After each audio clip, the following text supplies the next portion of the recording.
Hi everyone, my name is Colleen Cleveland and welcome to week 2. Let's review your assignments that you're going to need to do this week. So the first thing that you have is another non-disclosure agreement. Now this is a different one than you're going to than you did in the week 1. And you're going to do a different thing to it. So basically you're going to need to complete the following form by filling in the blanks with the following, which is the date, the party, which is you, party 2, which is your client, put the state in paragraph 11, and the party 1 signature, which is you. Now that's not so bad so far. So let's go a little further. So for all the paragraphs that you're going to run into, all these paragraphs, underline and bold. What I want you to do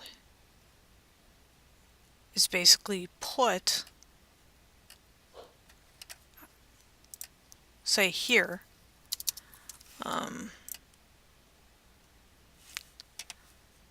click bold, click italic,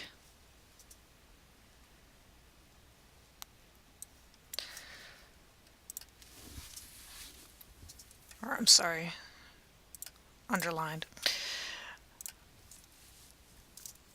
This paragraph means such and such. And you don't have to do too many things. You don't have to have more than a few sentences if you don't want to. If you want to get into it a little bit more, that's fine. But basically you need to underline and do that. And you need to do that for each paragraph that you run into. This one, this one, this one, this one. All the way down till you get to 11. So basically the idea is to be able to absorb what those paragraphs are going to wind up saying. You will run into non-disclosure agreements. You, as a freelancer, you may give somebody a non-disclosure agreement, especially if you have a junior designer with you or something to that effect.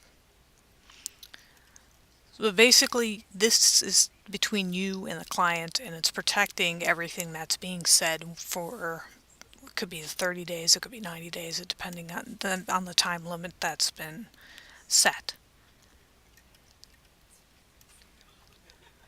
And then down here, you want to put your signature. Create a company title. Basically, pretend you are a freelancer and you want to be able to create company titles such as CEO, president, senior designer, something to that effect. And this is where you put your company name. So that's it for this non-disclosure agreement.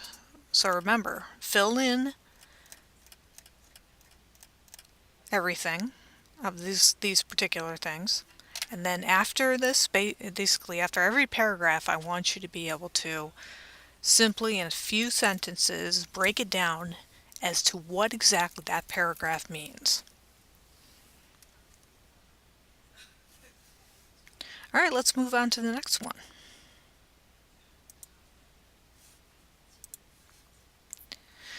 So here's the license contract to merchandise designs.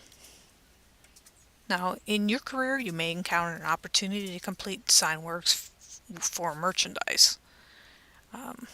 In this scenario, you've just completed an art festival featuring some of your pictures of sea turtles, and a clothing business owner named G. Cho, herein known as Cho, has stopped at your booth interested in using the picture for some t-shirts.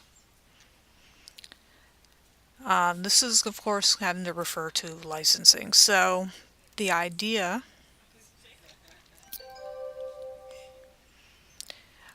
is to be able to review the directions. Basically review directions. Ignore this. The business and legal forms for graphic designers. That book's been removed. So ignore that. Start with number 2. Remember to fill in the top of your form with the day, month, year, your name, your address, and the licensee's name and address. And the licensee, of course, would be Cho. And then, of course, read down the instructions here. It tells you everything that you're supposed to put in this contract.